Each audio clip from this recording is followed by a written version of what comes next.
All right. And if you missed us, we're back. This is episode 150. We had a week off, but we are back. A lot has happened.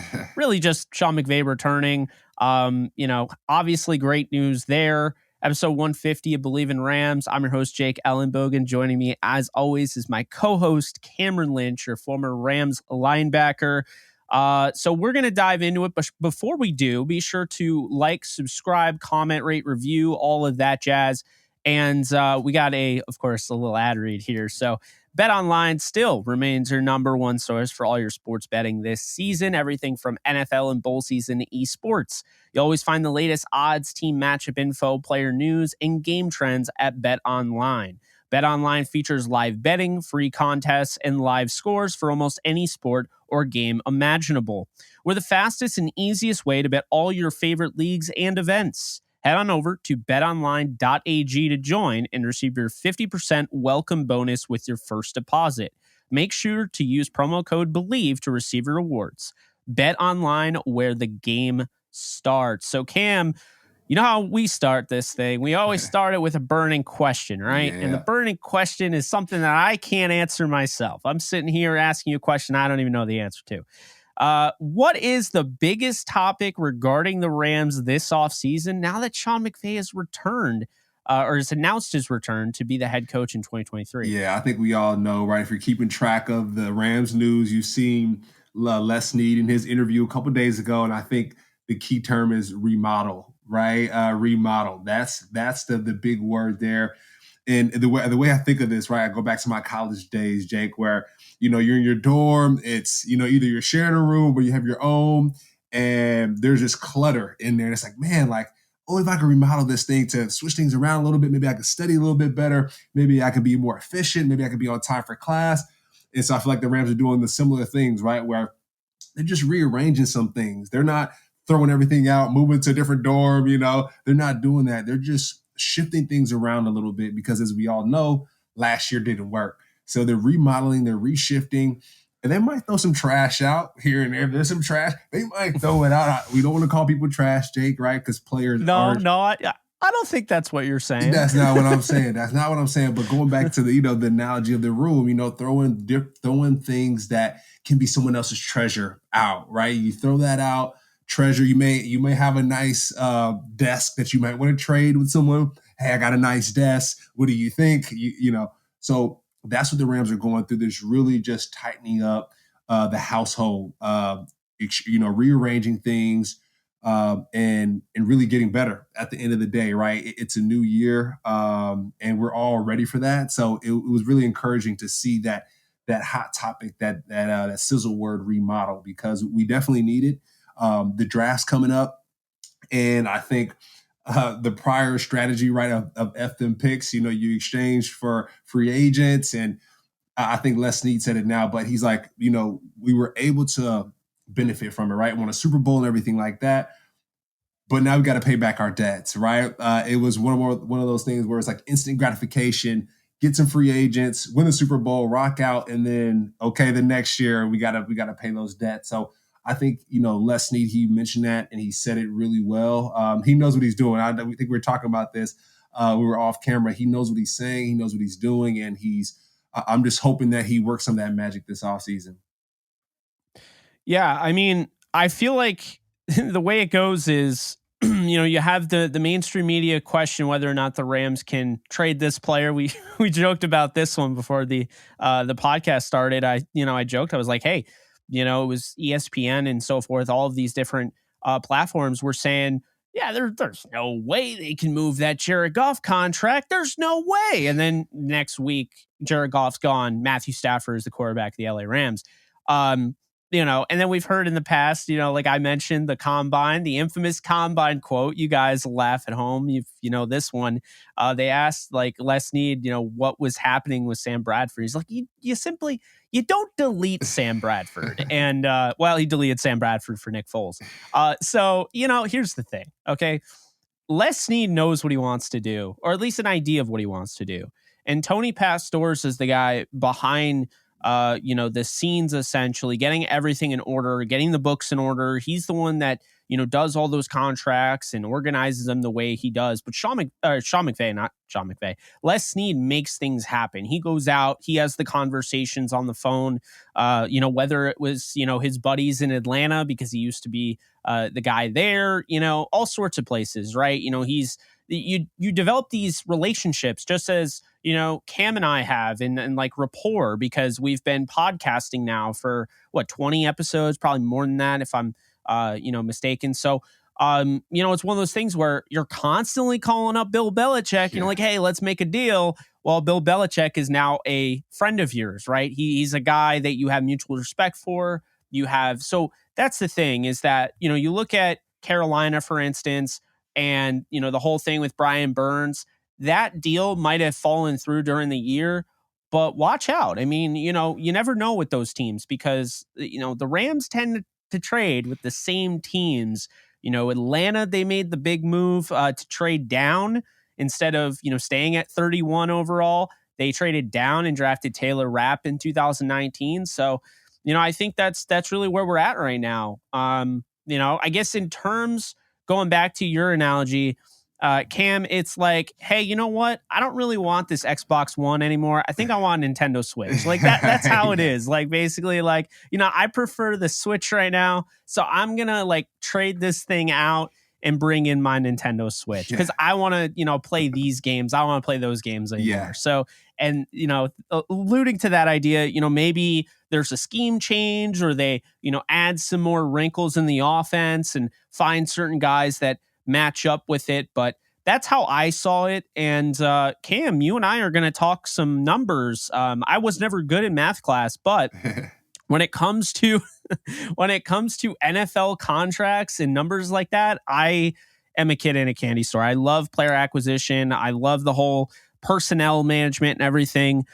So we'll talk about restructures. I'll pass it on over to you, as the Rams are $11 million over the cap. So Cam, what the hell are the Rams doing with restructures, or potentially doing restructures to get under this cap and get them some leeway? Yeah, going back to that term, remodel, right? Shift things around a little bit, have those conversations. I think you just mentioned it, right? Les Snead speaking to the folks at the Panthers, the folks at Atlanta, the folks at the Patriots. At the end of the day, we want to work with people who we like, right? At the end of the day. And so he has his go-to folks. And so the same thing not only happens externally for the Rams, but also internally. And so you sit down with your guys like your Jalen Ramsey, your Aaron Donalds, you're pretty much your top 5 guys. And you say, hey, and maybe even their families as well, because families take a big role in this, and say, hey, we need to win this year, right? You all know it. We all know what happened last year. We want to win this year. What does it look like to shift some of these dollars to then acquire someone who can help us win? Jalen, you're back there crushing it. Well, you need some support, right? So what is it going to take for us to get someone to support you back there? You think about your Tom Brady, right? When he's at the Patriots. I know the Patriots are known for restructuring contracts. You got your Tom Brady, you got your Chandler Jones, who was leading the NFL in sacks and had to leave because he didn't want to restructure, right? And so for Tom Brady, he's always had to restructure. You think about it, at one point, it's like Tom Brady and Giselle. Why is Giselle she's making more than he is? Why isn't Tom not the highest paid, player in the NFL, and he's the best? It's because of these restructured contracts. And so going back to the Rams, really, with Jalen Ramsey and some of these top 5 guys, like, hey, we want to win.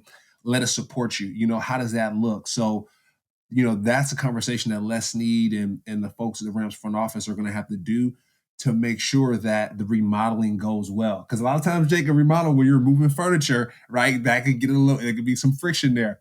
So you want to make sure that the process is proper and that you're losing the people that you're working with. So I think that's extremely important. You see it a lot of times in the UFC. One of the big fighters, I think they want to restructure his contract. It didn't work out. He's going to boxing now. I can't think of his name, but I mean, the guy, he's a knockout artist. But that's just the common thing is these are sensitive times. So you got to handle it properly. What are your thoughts, Jake? I absolutely agree. I mean, I think, it's one of those situations, especially in the NFL, at the end of the year, you're going to watch the film. You're going to basically evaluate, like, hey, does this guy make any sense for our, football team long term? And if he does, and he's a core piece, like the guys you're talking about with Kupp and Donald, Ramsey, Wagner, etc., then you're going to have those conversations like, hey, we would like some wiggle room here. Why don't we convert some of your, base salary to, bonus, and that way we get a little bit under the cap this year. Jalen, we can go get you some help over the top. There's a couple guys we're eyeing.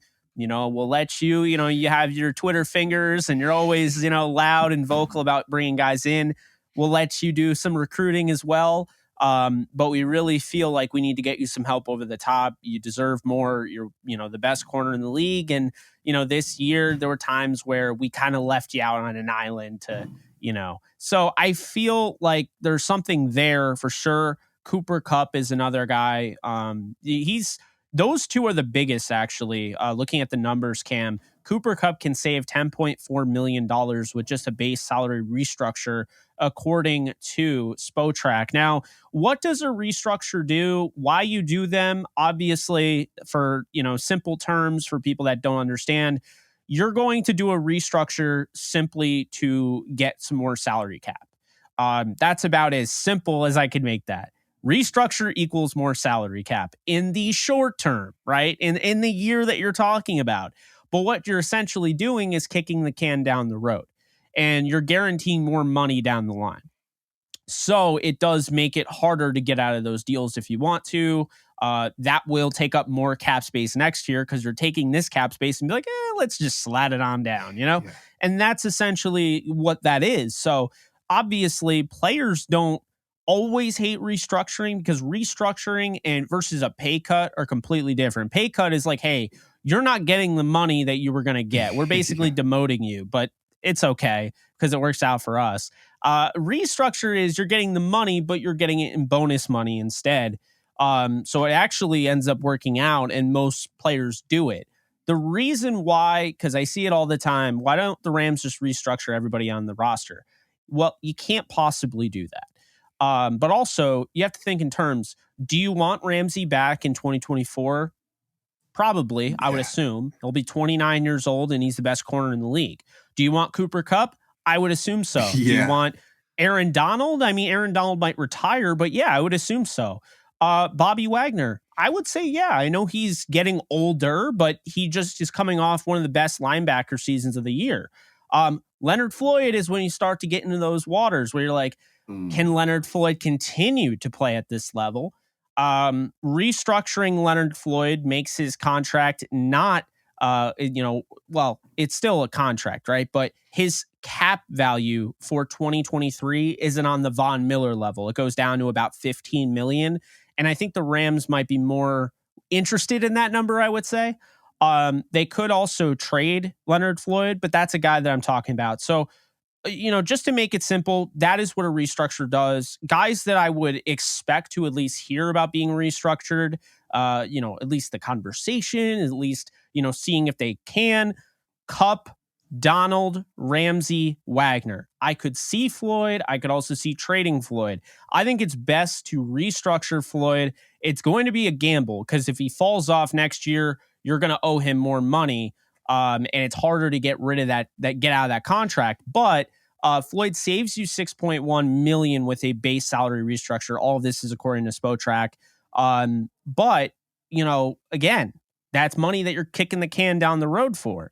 Whereas what you have in Kupp, what you have in Donald, Ramsey, Wagner, but like, how's Floyd going to be after maybe Donald leaves after this year and now it's just Leonard Floyd, next year? How does that line up?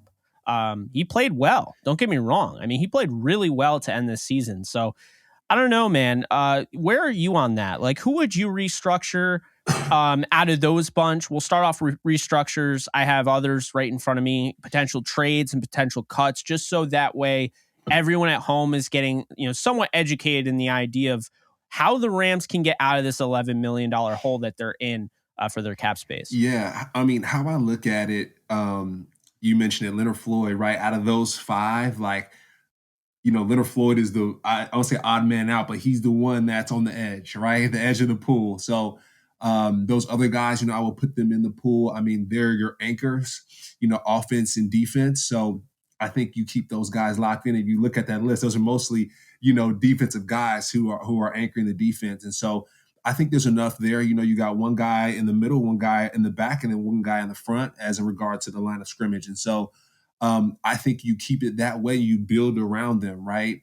With Leonard Floyd, you say, hey, we want to restructure your contract, but there's a possibility that you could be traded to make this team better. I think you have that conversation because we're looking at it now. We see it that he's the one that could be traded. So I think they rip the Band-Aid off and just have that open conversation, like with him and his agent, like, hey, we're keeping it hot. And we call it hot, Jake, humble, open, and transparent.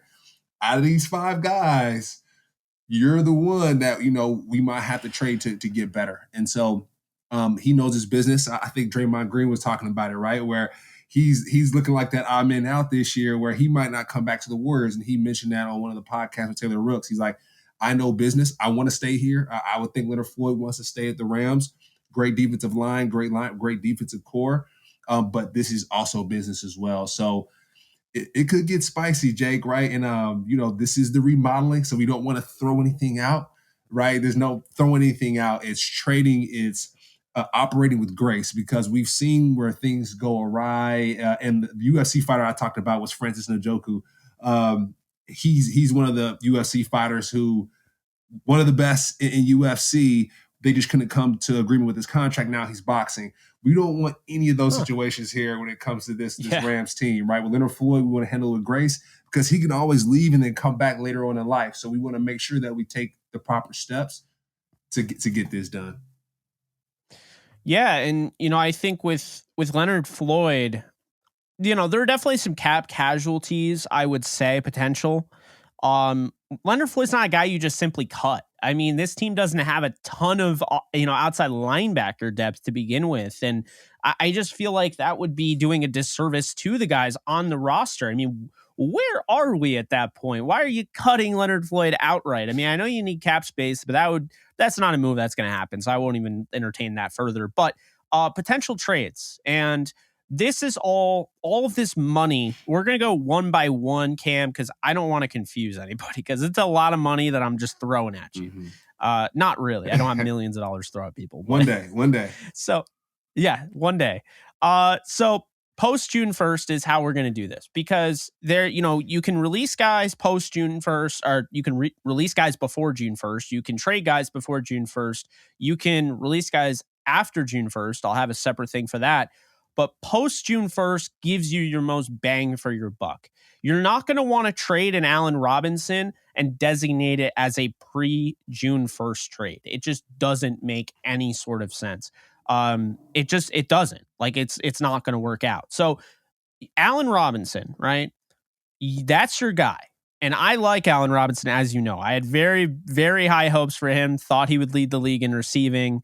That wasn't even close. But injuries, the offense never got things going.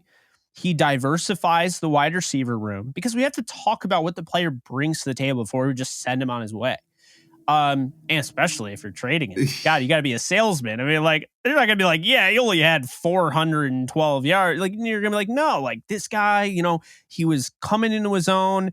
And I think we saw that. The Panthers game, we definitely saw that. Arizona, like, this guy was coming into his own with the offense, and it was just like nothing worked. The defense worked. Despite all those injuries, the defense worked, which is why I give Raheem Morris a boatload of credit, but the offense didn't. The offensive line had issues. They didn't really get things going until the end of the year in the run game, so it didn't feel like a organized offense. It felt like, we're going to throw it and see what happens, right? We're not going to run the ball. That's how we became the Run the Damn Ball podcast, LOL. But for real, though, Allen Robinson, crazy talented. He's got unbelievable physical traits and skills. His ability to box out defenders like he's a power forward in the NBA, go up, high point the football. And he's a very underrated route runner. I think the biggest issue people have is he's not creating a lot of separation, but that's never been his forte. It's always been, hey, if it's a contested ball, I'm going to get it, right?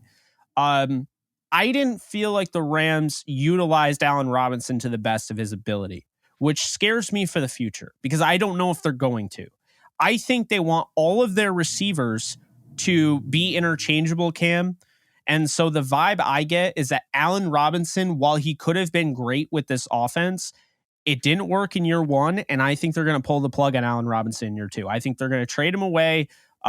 His cap hit is now $18 million in 2023. I don't see how they are going to bring him back for that. So what I propose is a potential trade here. Try to get some cap, obviously try to get cap space. You're trading him, you're going to get cap space, but try to get, maybe a pick or two. He's a talented player. I mean, he's had a total of, I think, just under 800 yards last 2 years. He's dealt with injury. There's not going to be a lot of teams that are knocking on the door to give up a first or a second or even a third. But if you get like a fifth for Allen Robinson, I don't hate that, really, because you're going to save $15.2 million. You're going to incur a $2.8 million dead cap hit, which that sucks. And then 8.4 is a lot to take on in 2024. But just think about what the Rams did with Brandon Cooks, because that's like the identical thing. When the Rams traded Brandon Cooks for Van Jefferson, Cam, essentially they got the pick and drafted Jefferson. But when they made that trade, Cam, it was around the $8.4 million dead cap. And it kind of gives me vibes that this team could be looking at a 2020 season upcoming. And maybe, 2024 is their Super Bowl season again. I could be wrong. Maybe this upcoming year. But it seems to me like not necessarily that is how their fate is going to be, but it feels very similar to like when you're trading Cooks and now you're trading Allen Robinson potentially. But let's start off with like one by one here to keep it digestible, if you will. What are your thoughts on that? Obviously, I know you love Allen Robinson. Yeah. What are your thoughts on that from how it affects the Rams and how it helps the Rams? Yeah, Allen Robinson is one of my favorite guys. I think I told you the story about how he played Penn State at MetLife, and my man wasn't playing the first half. We were beating Penn State, came in the second half and torched us. And we were looking at the defensive coordinator like, how did you not game plan to double team this guy? So to see his evolution in the NFL has been impressive, right? He comes to the Rams, and like you mentioned, he's been successful, but the Rams didn't really use him how they wanted to. Paid a lot of money for him, right? You talked about the cap space, saving $15 million something dollars. That's a lot of money, right? And so I think the concept of one man's trash is another man's treasure, and we talked about this before. No player is trash. We don't want to talk about that. I think one man's value good can be another man's value good, and that's how I look at Allen Robinson. He's a valued good, and just to see the way that he goes high points the ball, Jake. I mean, it's like a ballerina. It's cool to see, and I do think in the right system, the right scheme, he can be valuable. I think he's the Rams' best trade piece, I Bleav, right? Like if you go to an exchange, it's like, ooh, I got this gold coin in my pocket. Allen Robinson is the gold coin of gold coins. So it would be sad to see him go, Jake. But I do think, you've been saying it all season, and like looking at the numbers, it's like, my man, is taking up this much money. It could be useful for him to go somewhere else. And to be honest, right, when it comes to Allen Robinson, the way for him to look at this as well, right? It's like, hey, we came off a tough season, came off of injury, and I'm not going to see all my money because I'm playing in LA, right? So you pray to God that you go somewhere where it's warm or, there's no state income tax, but, it's going to be tough to see him go, long story short.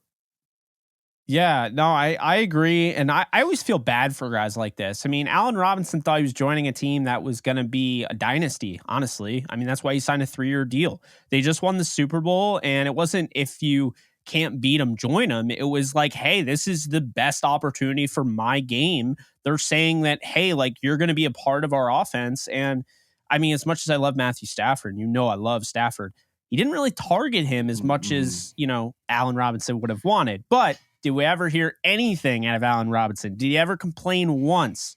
No. Mm-hmm. So I think he deserves a lot of credit. It was a rough year. He never made anything about him. Like some other guys, maybe the playoffs wink. Recently. Yeah. Who, obviously get way more targets than Allen Robinson. But I do think he deserves credit for that. And I don't look at him as a guy that just ship him out, if they can figure it out with also, we want to do all of this, and if they're able to accomplish all of this, this is the plan without having to give up that contract, by all means, man, I'd love to see him back, right? Restructure the deal, figure it out, cool. And throw the ball to him. But if you can't... and throw the ball to him when he's in the game. Exactly. But if you can't do your plan without giving him up, that's when you got to give him up. The next guy is a guy we talked about before the show. I will be furious if they do this. Tyler Higbee, potential trade. He's been mentioned before. He was rumored before he got the contract extension, the Vikings for Kyle Rudolph, which sounds hilarious now because clearly there's one guy who's better than the other. But at the time, Rudolph was a starter, okay. And that was weird. It just kept going on. Rudolph, and then we heard the other guy, another Notre Dame tight end, the guy Eifert. He was another one who was constantly rumored. But Tyler Higbee would save you $6.6 million, incur a $2.3 million dead cap hit in 2023, and a $2.8 in 2024. So essentially, he's saving you about $4.3 million. To me, not worth it. You're losing your tight end, who is a safety net for Matthew Stafford, who was having a really good year. He's also your all-time leader in tight end receptions, touchdowns, and receiving yards. Letting him go seems really stupid. I don't think this is something the Rams are even considering, but I wanted to address it because I'm sure you see it. I see it all the time on Twitter. Oh, well, what if we just trade Tyler Higbee? I'm like, I love Bryson Hopkins, but I think the literal worst thing you can do is take Tyler Higbee away from Hopkins. Hopkins can work better with that 2 tight end formation, right? 2 tight end set. But if you take, Tyler Higbee out and you say you don't even, you do replace him, right? It's not just Hopkins being the number 1 guy. You do replace him. I think that's even worse. You're going out and essentially getting a rookie in the draft, assuming they would probably go that route. They wouldn't sign one. You'd be getting a rookie in the draft, Cam, who is arguably playing the hardest position to translate from college to the NFL, because you can't just be a wide receiver or a fullback. You also have to be an offensive lineman, essentially. So it's a really hard job. And Bryson Hopkins knows that. I just think that would be stupid. But what are your thoughts on that? Yeah. With Higbee, I mean, he was there when I was at the Rams, right? And so he's been at the Rams for a little bit. He's very productive. One of the, like I said, the best tight end to come out of the Rams, to wear that Rams uniform. So, like you said, he's someone who I think, Les Snead mentioned it, he's at his prime right now. Of course, he gets hurt, every now and then, and that's typical for a tight end, right? You're blocking defensive end like Khalil Mack, and even in practice, guys like Aaron Donald, you know what I mean? And it's like, it's a wear and tear on the body, but he's one of the best Rams tight ends to ever play. So I think we notify that, right? We might have to toss him in with that big 5 as well, with the Jalen Ramsey and the Aaron Donald, because he's a part of the DNA of this Rams team, the championship team, and in general. So I think, like you said, with Tyler Higbee, trading him could be hurtful. It could be hurtful because at the end of the day, we talked about it, Jake, tight end is the quarterback's best friend. And so having that sure catch, having that sure receiver is going to be really important. And, the only other thing I would say is getting another tight end. The only other reason why you would get another tight end is to probably run block, right? Like, that's probably it. Somebody step in there like an offensive tackle and go in and run block. I think of a Mercedes Lewis, he's a great blocker. He can catch the ball every now and then, but he's known for his blocking. He sets great blocks. And so the only way you trade for is someone who has that skill to block like that. But Tyler Higbee is one of the best catching tight ends. So I don't know about that. Like you said, we kind of keep Tyler Higbee locked in. He's a part of this Rams DNA, and it would be sad to see him go if they did trade him. Cam, he's missed 4 games in his career. He just played all 17 games. Now, you just said he gets banged up, which he does, because you and I are constantly seeing him on the sideline, like in pain. Yeah. And he continues to come back out and ball out. I mean, look, I get he was struggling and he was playing a disappearing act towards the end of the year. I get that. But he also had a pretty damn good game against the Broncos. And he's had those before. Tyler Higbee is somebody, his best year, he had 734 yards in 2019. His best year with receptions was this year, right? He had 108 targets this year. Was really utilized more so in the screen game, like the quick slants, things like that. But, he had 3 touchdowns. This is somebody where if he went to another team to be like, say they, honestly, he's the number 2 option in Buffalo. He's Josh Allen's number 2 receiver. Mm-hmm. I'm serious. I don't think people realize how good he is. And it's because he's been on teams with Odell Beckham Jr., Cooper Kupp, Robert Woods, Allen Robinson, Brandon Cooks, Sammy Watkins back when he was at his best. I mean, this is why the guy never gets, he doesn't get the credit because he's not getting the workload that a George Kittle or a Travis Kelce or now even TJ Hawkinson in Minnesota is getting. And I just can't understand why anyone would want to trade him to save $4.3 million. That's pennies. And incur dead cap when you can just keep him throughout his contract. He offers more to the team than he does just, than his cap value essentially. So yeah, I'm absolutely against it. 100% against, releasing either Robinson or Higbee. I think you gotta trade Robinson if the plan that you're trying to implement can't be done without that money. If it can't be done without Higbee's money, maybe the plan's not that smart. I don't know, because you start taking, now what? Bryson Hopkins is your only tight end. I'm not a fan of that. So that is my thoughts on that. We move on to the next one here. Kind of controversial. He's coming off a brutal injury. And I met this guy at the Senior Bowl, Joe Noteboom. I really like him. I don't feel like I was wrong about him because the moment they drafted him, they also had Andrew Whitworth. So keep this in mind. They had Whitworth. Whitworth kept staying. Like he wouldn't retire. And that's fine. Like the Rams didn't want him to retire and they probably wish he was back. But Noteboom didn't get that opportunity. And instead of giving him reps, they didn't want to play him at guard to get him used to guard before he moved to tackle. So while they'll use him at times throughout that run, as a backup or if he just comes in, whatever, they really wanted to keep him learning the left tackle spot at the NFL level. And he was like their guy. And then they give him that money, and then he tears his Achilles, and you know the numbers, Cam. 30 to 40% of NFL players never return from an Achilles tear. There have been guys that have done that. Jason Peters, incredible football player. Guy's playing at age 40, left tackle. He was supposed to start for the Cowboys in that game. Insane. He tore his Achilles, right? I could be mistaken, but I think Lawan did as well, who we've mentioned on the show before. But Joe Noteboom is coming off a major injury at a position where you're putting a lot of weight on that set Achilles. This is not a running back. This is a offensive lineman, 300 something pounds. You have to slide in your pass sets. There's a lot of lateral movement. I am freaked out by this injury. That said, I'm not just trying to trade him because he's injured. I'm trying to trade him because the numbers just don't make any sense for the fact that he can't stay healthy. He's had issues staying healthy. You can't really rely on him. And I'm sure the Rams realized, like, look, this is a little bit of a gamble, but this is a guy that we have invested in coaching wise. He sat and he's learned from guys like Whitworth, and there's no doubt he could come back and be a stud. Obviously they wouldn't have paid him, but coming off the Achilles tear, if his play drops off a little bit, wouldn't be surprised. He also wasn't playing great before the Achilles tear, which was a surprise to me. I was not expecting that, especially because the thing that was put together the best was probably the left side.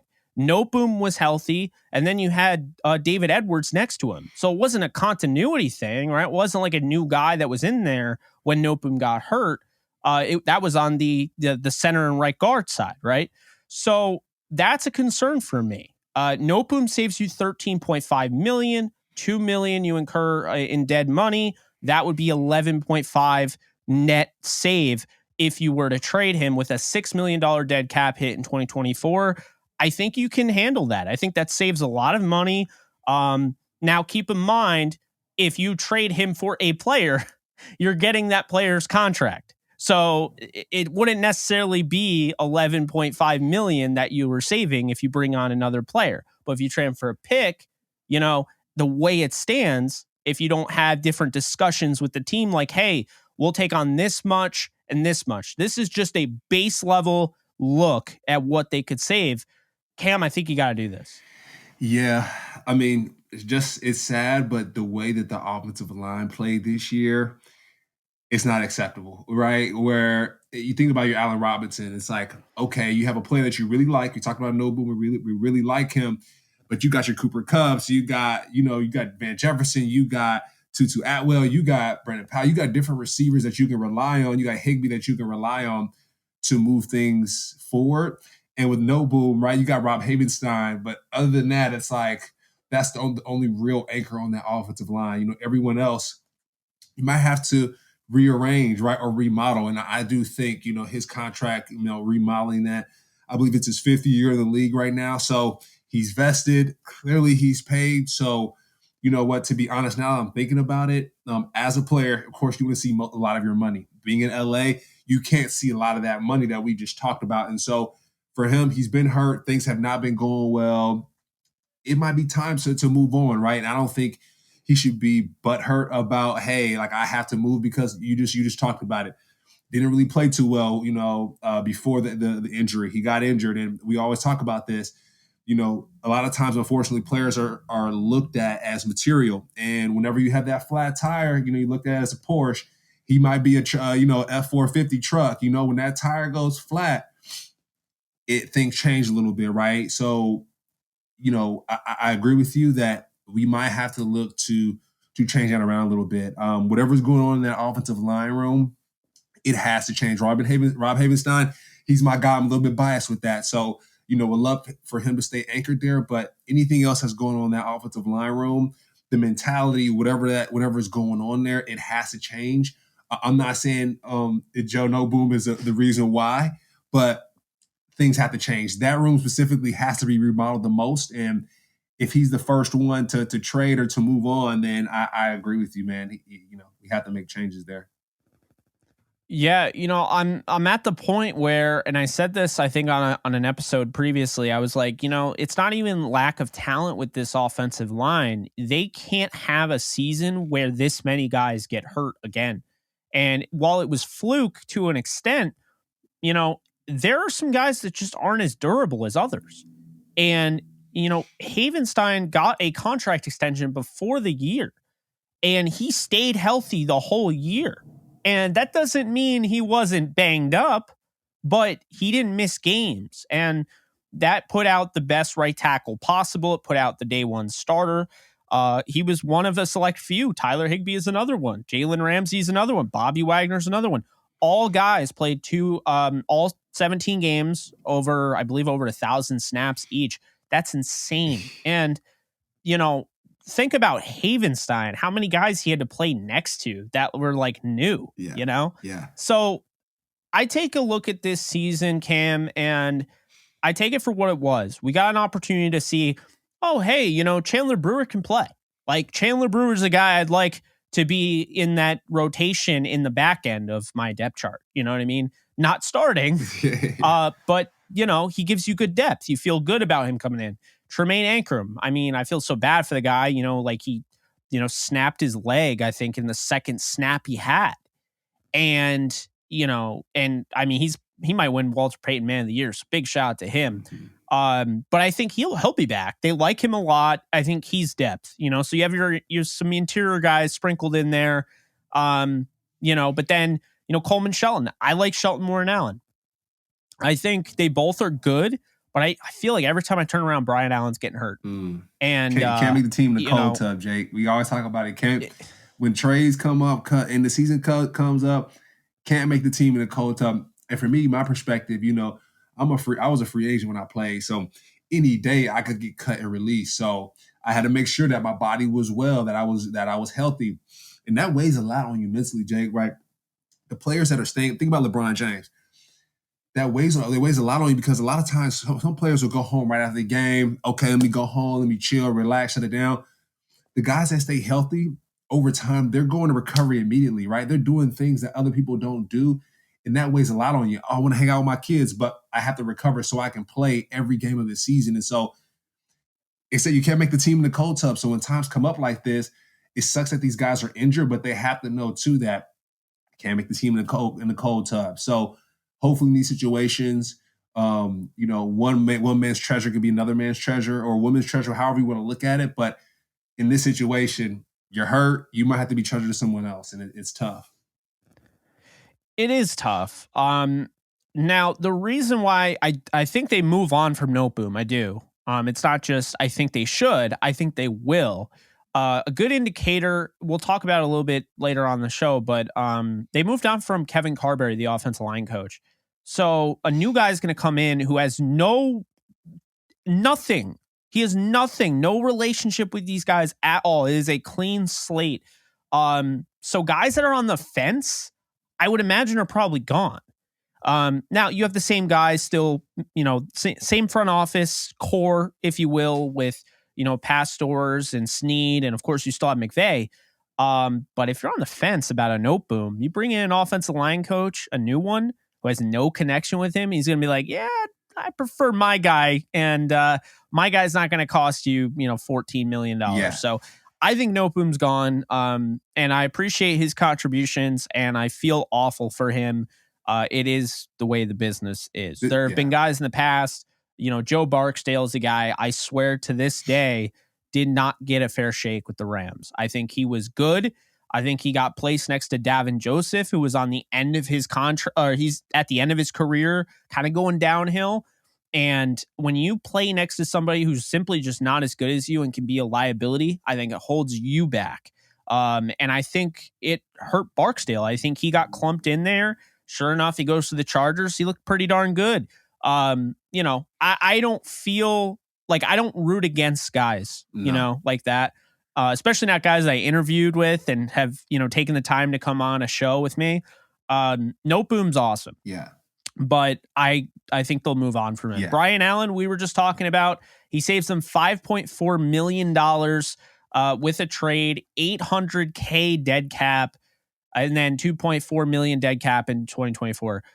In case you're not doing the math, that is chump change. Yeah. Barely anything for dead money this year. I think you 100% do that. Allen's a guy they might just outright cut, because there might not be a bunch of teams going after a center. I don't really see teams trade for centers. You know what I mean? Tackles, okay. Guards, maybe. Not really centers unless they're like marquee names that just happen to be available. So I think there's a chance he's going to be cut. And then lastly here, Jalen Ramsey, which I think I know where you're going with this. I am absolutely against trading Jalen Ramsey.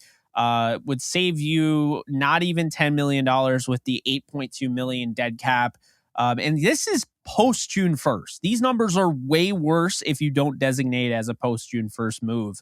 But he saves $17 million, but then an $8.2 million dead cap hit, I don't feel like gives you as much money as you would like, right? It doesn't. So that hits you. And then 11.4 next year. And what's worse is you're paying what? $19.6 million in dead money in 2 years. And the best part about it is you don't have the number one corner anymore. So like, what's the point? Unless you're getting 2 first rounders, which I still wouldn't even do, I don't see the point of trading Jalen Ramsey. Yeah, it was funny. I was watching the Rams top 10 plays of the season, and my man was on about 3 to 4 of them, right? I think it was a tackle on Christian. Sounds about right. The tackle on Christian McCaffrey he had when he dumped him. I mean, Christian McCaffrey, he's hard to catch. He's crushing it right now. They're in the playoffs. Like, that's no easy feat. And so just the way Jalen Ramsey plays, that was insane. I think the interception he had against the Falcons when he like high pointed the ball and like mossed somebody from the defense. That was, dude, like amazing. Yeah, like, and I think getting rid of someone like that who have 3 highlights on your top 10 plays of the season, that's not a remodel. I think that's a redo, right? That's a restart. Yeah. I think the identity of the defense leaves. Of course, and Aaron Donald, he's on the fence. We don't know if he's going to stay or go. So who's your guy? Your guy is Jalen Ramsey. Bobby Wagner stepping up. And so I think that's a redo if you send Jalen Ramsey away. So he brings a lot to the team. He, when it comes to the media side as well, I know he gets the Twitter fingers. He does go on uninterrupted and shares his stories like, yeah. And of course, the Jim Carrey, the GIF. Yeah, exactly. And he can work on remodeling the way that he hops on Twitter this offseason, right? A couple things he can work on. But I think he brings so much to this team, the community. You think, the mariachi band, when he dressed up with the mariachi, like who else is doing it? Who else is bringing that flavor to a program? And I don't think they can really find it. So getting rid of him would be a bad idea. I'm with you on that. Him, Jalen Ramsey and Tyler Higbee, just please don't touch those guys. Just don't touch them. Stay away from that. I wanted to bring it up. You and I both agree. I'll say this. I've said it on the live stream. People were not very friendly about it, but I would trade Donald before I'd trade Jalen Ramsey. We don't even know how much longer Donald's going to be around. If Donald wants to be in Pittsburgh, I'd trade him to the Steelers, be like, hey, give us a first, right? Not saying I would trade Donald because I wouldn't trade anybody, but I'm saying if gun to my head, brutal, I know, but gun to my head, I had to choose either or. I mean, I'm not choosing to trade away a guy who's 28 years old and has no sign of any sort of contract dispute whatsoever, because keep in mind, Aaron Donald wanted his money after the Super Bowl. So they had to make that a priority. Jalen has been paid. Jalen hasn't said anything about a contract, and Jalen has not mentioned the word retirement. That is the guy I feel more comfortable making the face of my defense than the guy who's 1 foot in, 1 foot out, it seems like. Yeah. And I love Aaron Donald. I've been watching Aaron Donald. I wanted Aaron Donald in the draft. More than most people that have been complaining about me even saying this. I loved him at Pitt. He had maybe the best tape I've ever seen in my life. It was insane. Watch the Senior Bowl, him against Cyril Richardson, I want to say. Feel so bad for the guy. He was like a second-round guard. I think he went undrafted because of Aaron Donald. Like, honestly. Like, it ruined his life. That one rep that went viral at the Senior Bowl. You get my point. I love Donald. But it doesn't make any sense to trade away Jalen Ramsey. It doesn't make any sense to trade away Cooper Kupp. It doesn't make any sense to trade away Matthew Stafford unless you're not doing a remodel, Cam. You're doing a facelift, right? Yeah. If you're doing a facelift, then okay, trade them all. Like if that's what you want to do, let's get this out of the way now. That's not what they're going to do. They're in LA. They couldn't afford to do that, right? You got to keep winning. You got to keep building this fan base. You just won the Super Bowl. You can't be like, we're out. All right. So you're the Kansas City Royals. You won that one World Series, and now we don't even know where you are. Yeah. Like, no. Yeah. You're not going to do that in LA. So I don't think they trade Ramsey. I've heard it's possible. It doesn't make any sense to me because of his age. And saying it's the cap, dude, Cam and I just laid out the woodwork here for Cooper Kupp, $10 million, Aaron Donald, $6 million. Restructuring Jalen saves you more money this year than trading him. Oh, by the way, Bobby Wagner saves you almost $5 million, and Leonard Floyd would save you $6 million. The cap should not be the reason you're trading him. I'm sorry. Yeah. Anyway, we move on. Potential cuts. I'm just going to keep this one short. I think it's Brian Allen. I don't think you cut Noteboom. I think he has value. I know he's coming off a torn Achilles, but I think a team would offer, a pick at least for him. So I think that would just be Brian Allen. Looking at the free agents, Cam, it's a long list. I'm not going to read every single one of them off, but the key ones here, Marquise Copeland had a hell of a season. When called upon, he was great. Works well with Eric Henderson. They've developed him. Fellow UDFA like yourself. He came from Cincinnati. He had an interception in the first round of the playoffs last year. Let's not forget about that. He's an exclusive rights free agent. I have one rule. If you see a player who is any bit capable of making the Rams or any team, if they have ERFA next to their name, they're probably back. In all likelihood, they're back, right? I mean, that's how I see it. Yeah. So Copeland, I think he's back. Riley Dixon, I don't know. I think he should be back. I don't think he's going to cost you that much money. And he just had his best year for his career. I just saw the numbers. So I think Riley Dixon could be back. David Edwards, I don't know. The concussions scare me, Cam. Yeah. They really do. Back-to-back concussions, back-to-back weeks. Scares me at a young age. I don't know. I mean, could be back cheaper because of it. But I don't know for sure. Greg Gaines, I'd love Greg Gaines back. Yeah. But does he come back? We don't know. It's going to cost around the $8 million range. How much money are you going to be able to free up? A lot hinders on that. But one guy that I think is untouchable, like he needs to be signed yesterday, Matt Gay. That guy was the MVP of your team this year. Yeah. I mean, think about it. They couldn't score. Cam, they averaged 18 a game, and he missed 2 kicks all year? The guy's been so clutch. Matt Gay needs to be signed stat. Yeah. Jake Gervais, ERFA. Once again, he'll be back. Grant Haley, I don't know. Maybe. Troy Hill, very interesting here. You know, you have that veteran presence. David Long's a free agent. I don't think they bring David Long back. Where is Robert Rochelle's development? How do you feel about the kid out of Georgia whose name is escaping me? Kendrick, Darian Kendrick. Yeah. You know how you and I feel about Jacoby Durant, but the Rams have to feel good about their corners or good about their plan if they're not going to bring back Troy Hill, because Troy Hill didn't have a bad year. He had some injuries, but he's a plug-and-play starter. You know, at the very least, he's a plug-and-play solid starter. So letting a guy like that walk for cheap might not be your best option, but the remodel might come into play where you're like, we want fresh blood, essentially. So you have that. Mike Hoyt, lock him up. Yeah. Don't mess with that. Lock him up. Yeah, don't you dare. Don't touch. You always say don't touch. ERFA. Yeah. ERFA, he'll be back. Traven Howard, ERFA, I don't know if he'll be back. I didn't see. Traven Howard had the weirdest fall off I've ever seen in my life, Cam. He went from sealing the deal to send the Rams to the Super Bowl, coming down with the Jimmy Garoppolo tip ball, to I don't think I saw him once on the defense this year. Not once. So I don't know what to make of that. Sean Jolly, ERFA, he'll be back. David Long, I don't think will be back. I think you look at the Bears, they have $110 million in cap space. I wouldn't be surprised if they're just like, oh, he was on the Rams, let's just throw $12 million his way. I mean, that's how some of these organizations work. So I think David Long will, come back in terms of a compensatory pick, if you will, not actually as a player on the Rams.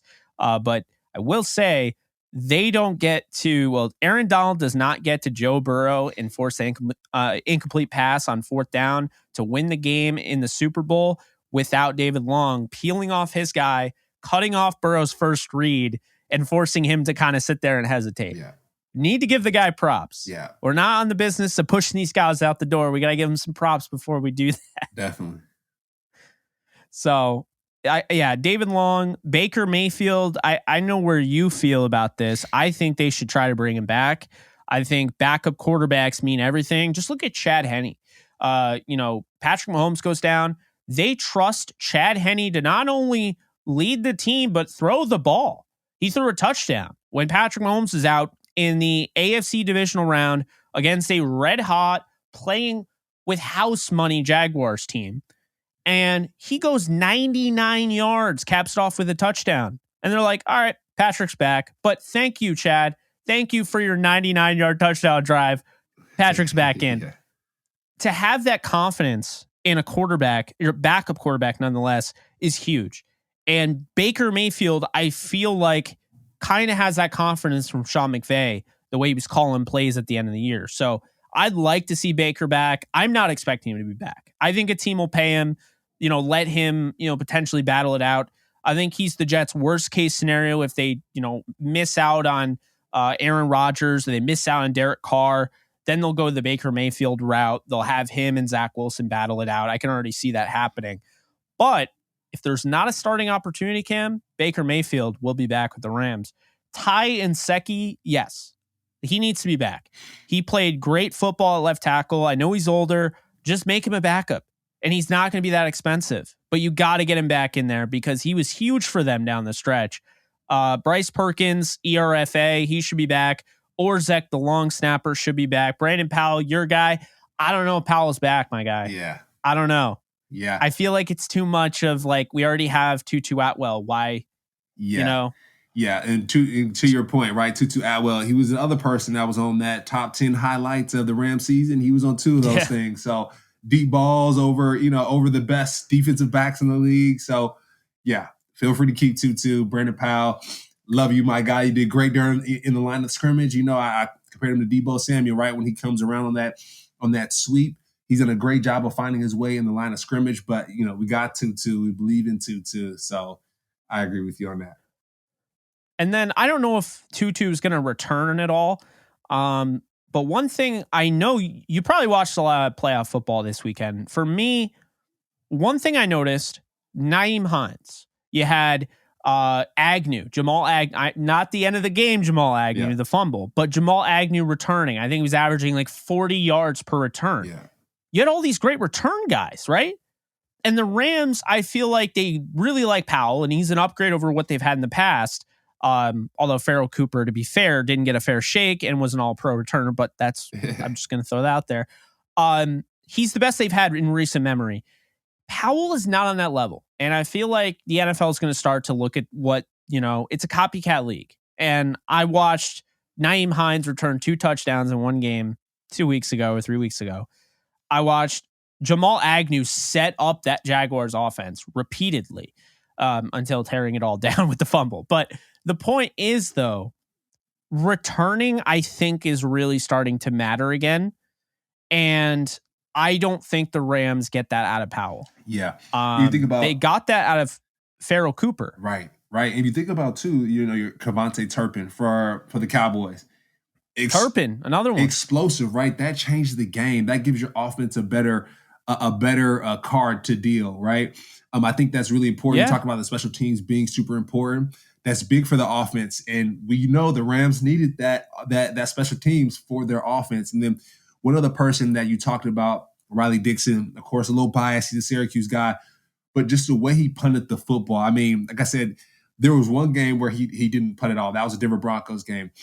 Every other game, he was out in that field, kicking that ball, flipping the football field, right? Like the scores can also change depending on how well the punter does. If the punter doesn't kick the ball well and lands in that 10-yard line in the defense's end zone there, like the defense doesn't have to work as hard. But when your punter can't flip the field, that means you're on the other side of that 50-yard line and the offense can score much quicker. And so, guys, the special teams guys, I think making sure that they're intact. One.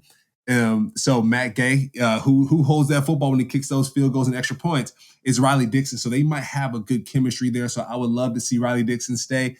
And then you mentioned your Tutu, making sure that you have a good returner to add to your offense. Though that's extremely important. I didn't want to skip that at all.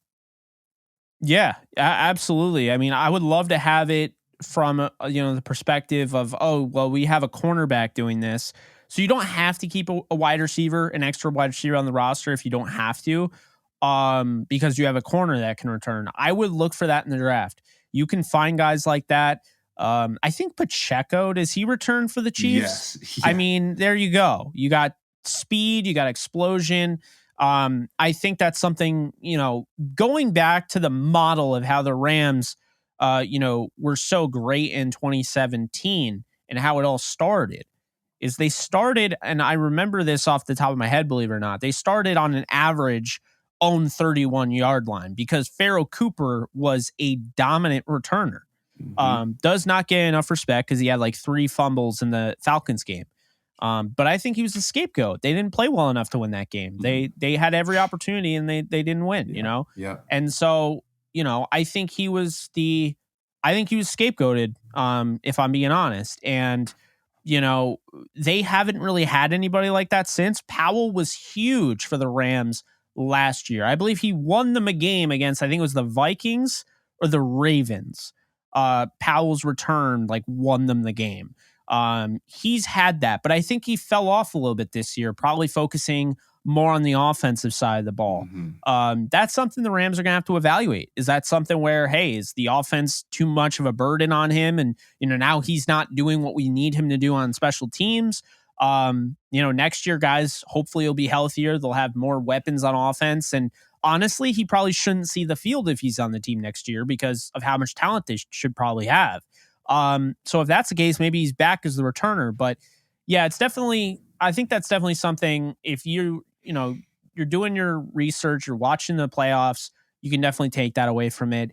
Taylor Rapp, I know a lot of fans want him out the door, and I've certainly been, critical of him, as Cam is cracking up over there.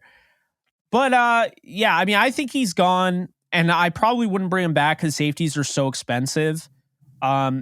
But I don't want to throw him away as he's trash. I thought he deserves some recognition because at the end of the year, I thought he played better.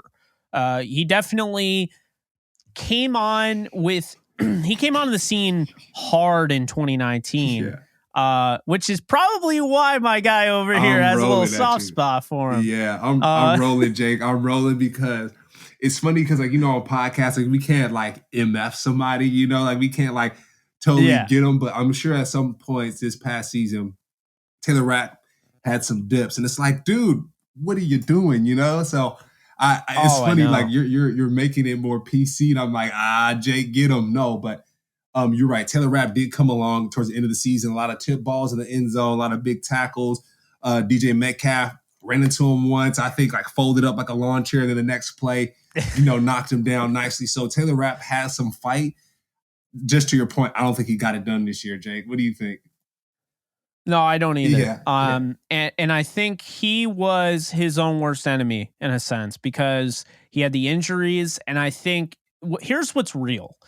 The Rams had Eric Weddle. I think he was great for the safety room in 2019. You were on that team, right? You got to know Taylor Rapp a little bit, right? A little bit. Yeah, a little bit. Okay. So Taylor Rapp, if you remember, he kind of blew up when he got his opportunity. I think he had 2 pick sixes, one that was called back because of a horrible penalty. I still remember how garbage that was, but he kind of broke out onto the scene, and I feel like that hurt him because everyone was expecting that. And then he started to deal with injuries. He had the concussions. And I feel like the poor guy really never got it off the ground. I think his rookie year is when you saw why the Rams drafted him, where they did. But yeah, unfortunately, it didn't work out. And here's how I say this. Okay. You don't even have to offend Taylor Rapp or be a jerk about it. It's very simple. The Rams didn't keep John Johnson. John Johnson fits that defense like a damn glove. Yeah. If they didn't sign him, they're not signing Taylor Rapp. It's that simple.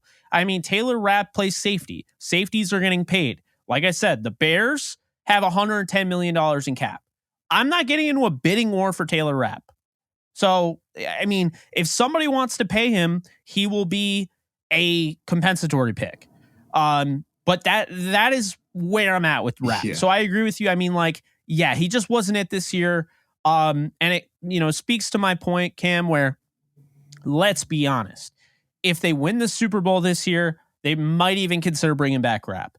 But they are not going to do that in a year where they went 5-12. They're going to look at all avenues. Hey, how can we get better? They're going to watch the tape and be like, I expected more of him here. Maybe in the whole grand scheme of things, when you're in the middle of the season, you don't pick up on this stuff. But then when you sit down and you have that dialogue with your coaching staff and your GM and you're watching tape and you're like, oh no, we missed this, I think that's going to be kind of the case. I don't think it's anything to disrespect him or say he's not worth it because he's in the NFL, my friend. Cam, I don't think you have to, you don't have to say it, but if you're in the NFL, you're really good at football. Yeah. It doesn't matter if you're, a backup special teamer or whatever. You're really good at football. Yeah. He's blessed, man. He'll be fine. I think like you said though, I don't know if he got it done this year. That's just plain and simple. Jalen Ramsey struggled. If you go back to what you said about Taylor Rapp, his rookie year with Weddle. People play faster because they have people that can help them play faster. I think you mentioned it earlier with one of the guards or tackles that his career started to decline because he was next to someone who wasn't as good. It's the same thing, right? Like for Eric Weddle, he allowed everyone to play fast. I talk about this a lot with the Buccaneers with Devin White and Levante David. Levante David allows Devin White to play extremely fast because he doesn't have to think. He just goes and plays. Taylor Rapp might have had that season his rookie year as well. Eric Weddle's like, hey, go over here, you'll get an interception. Ready, break, And so now he did that with Nick Scott. There you go. And so the Super Bowl run. Yeah, man. It's just this year that he's not here, it shows. You get to see it. You get to see some of the flaws. So Taylor Rapp, we love you, my guy, but we'll have to see. Yeah. And speaking of a guy who absolutely deserves a contract, absolutely deserves to be back, and was it, A'Shawn Robinson. I'd love to see him back. I believe it was a torn meniscus in his knee. I hope he's going to be okay, and I hope they'll bring him back. I don't know. I think he might be more likely than Gaines because of the injury. I could see, like I said, I keep pointing the Bears, but how obnoxious is it? Who has $118 million in cap space in their back pocket? Like, come on now. Yeah. But but I mean, they're also picking number 1 overall for a reason. But you know what I mean, though. It's like A'Shawn Robinson or somebody like that, Greg Gaines, a team like that is going to increase their value. We saw Christian Kirk. We saw how much money he got paid by the Jaguars. Like, the Cardinals, I'm sure, were like, screw Christian Kirk, we're not going to sign him. I'm sure they were like, yeah, we're interested. And the Jaguars were like, $21 million. And like, oh, we're not that interested. So, that's how it works, though, is like, those teams that, consistently are picking at the bottom of the draft or at the top of the draft, essentially, they have a lot of cap space. They carry it over the next year, and then they inflate the entire market, which works out for the players. But unfortunately, if you're trying to, bring back these guys, it's why my proposal of a soft cap, like the NBA, that's why, because I'd like to see teams be able to bring back their guys more and be rewarded for developing guys, and have those cap holds that are available to them, instead of just being like, yeah, we lost him. At least we'll get a 6th round comp pick, even though we drafted him in the 4th round. Sick, bro. But Roseboom, ERFA. I think he'll be back, obviously. Skura will be interesting. We'll see. He's a veteran center guard. They could bring him back. I wasn't overly impressed with Skura's play, but, I know a lot of people liked him. So we'll see what ends up happening there. John Wolford, restricted rights free agent. I don't think he'll be back, actually. I don't. I think the Rams might actually kind of, I forget what the word is, but they're going to undo his RFA. I think they'll make him an unrestricted free agent. You mentioned Henne too, right? Like, you want a quarterback to step in and play like Henne. Wolford, I think in 2020 he stepped in and had some shining, moments, but or Nick Foles, you want him to come in and like actually win the game. I don't think Wolford can get that done, unfortunately. I think there's a chance. I have nothing on this. This is just my thoughts. Mm-hmm. I think there's a chance John Wolford becomes a coach on the Rams staff. I would like to see that.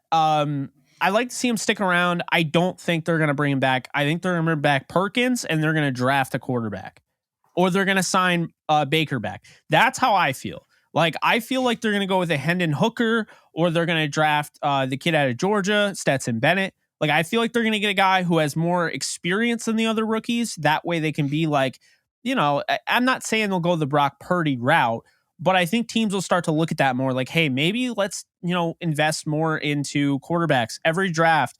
Colin Cowherd said it best. And I mean, not everybody's a big fan of his, but I loved his take on it. Quarterbacks are currency in the NFL. They are. When you have a quarterback, it is currency. It may not be a 1st round pick for your 3rd string quarterback, but the 49ers proved that they have currency all over the place. They have Jimmy Garoppolo. Okay. They were trying to get a 1st rounder out of him, so no one traded for him, but they had him in the bag there. Brock Purdy is now worth something. They could trade him this offseason if Tom Brady wants to sign there. They could trade Trey Lance. Quarterbacks are currency in the NFL, and I think especially being in that McVay system, I think seeing the way Baker played, I think teams will be interested in a Bryce Perkins. They'll be interested in a John Wolford a little bit. But if they drafted a Hendon Hooker or a Stetson Bennett to sit behind Stafford, I think those guys would have some, interest. And if it gets to the point where Stafford's still playing and it works, and he's playing deep into his contract and you're no longer worried about him, maybe you trade those guys, right? And maybe you get something for him. But that's how I see that going down. And then lastly, Nick Scott. You've said it, he's Raheem Morris's assassin. Well, Raheem Morris might not be back. He might be a head coach in Indy. So I could see Indy grabbing him. But at this moment, I kind of feel like he's going to go and get paid a decent amount. And the Rams are just going to be like, yeah, we can't really justify that. I don't know. What are your thoughts on Nick Scott? Yeah, you talked about the assassin piece. To be honest, he does play well. You see those flashes. Anyone outside of Jalen Ramsey in that defensive back group, to be honest, they are liable to go somewhere else and do something different because they just didn't really. And Kobe Durant. And the Kobe Durant. You're right. We forgot about our guy. That's our guy. I'll defend him. Yeah, no, that's our guy. But anyone outside of those two guys, you got to think about it like, hey, what does that remodeling look like? Offensive line and defensive backs. Those are the two groups that have the biggest furniture moving to do. So, like I said, I was a free agent. So at any day I could get cut. The guys in the defensive back group and the guys in the offensive line, they should be treated like a free agent as well because they just didn't get it done this year, and they could possibly be on the chopping block, trading block, whatever that is. It even gives me PTSD saying it, right? Being on the chopping block. Don't want to say that, but it's a possibility that they can be moved, that they can be rearranged. Especially the connotation of what you're talking about. Yeah, it's and talking numbers in general, I just wanted to say this. I know we're about to jump into some of the coaching and stuff like that wrap soon, but speaking about numbers is always a very sensitive topic. When you talk about your own finances, it is a sensitive topic. So we're talking about some of these numbers for the Rams and the Rams team, and it can be a sensitive process. So, we just want folks to know that, hey, we're just thinking through this about what, if we put our GM hats on, what could possibly happen. So this is all hearsay. We don't know if it's actually going to happen or not. And yeah, like you said, Jake, we're not trying to piss anybody off, any of the players off, right? Just if we were to be GMs and we were to think about this, how would we want to restructure things? So this is the perspective we're taking here. And best of luck to the guys who stay and who go. We just want to win here. So yeah. I mean, I'm pushing for anybody who's wearing horns, starting September or whatever. They keep moving it back. I think it's like September 13th or whatever. Yeah. I'm all for whoever's wearing horns. I mean, that's the name of the game here. But before we get to that point, there is a talent evaluation, acquisition, and planning process, and that's what we're going over. And I think it's tough. I mean, that's the nature of the business. It's always tough, interviewing so many different prospects. I mean, I've interviewed over 400 prospects that have come into the NFL from the draft or have not been drafted, and just hearing them after getting cut and everything, it sucks. So this is what I'll say. I think we nailed it on everything. We've talked about everything that we possibly could for that.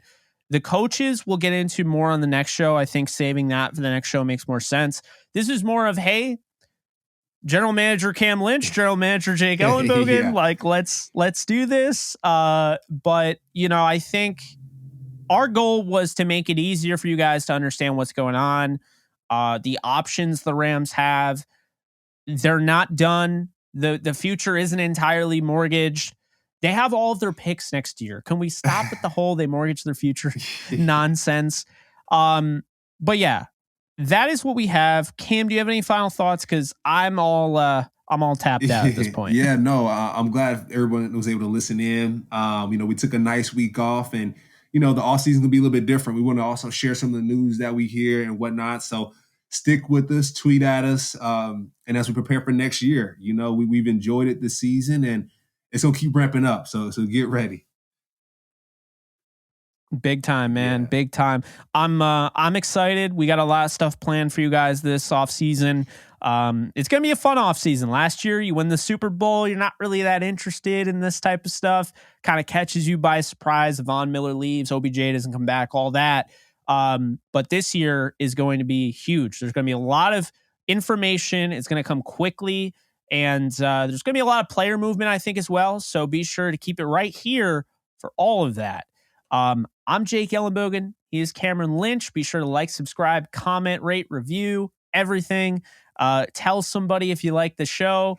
And once again, want to thank our sponsors, betonline.ag. That's going to do it. Episode 150 is in the books. We'll have episode 151 next week. You guys take care. We'll see you guys soon.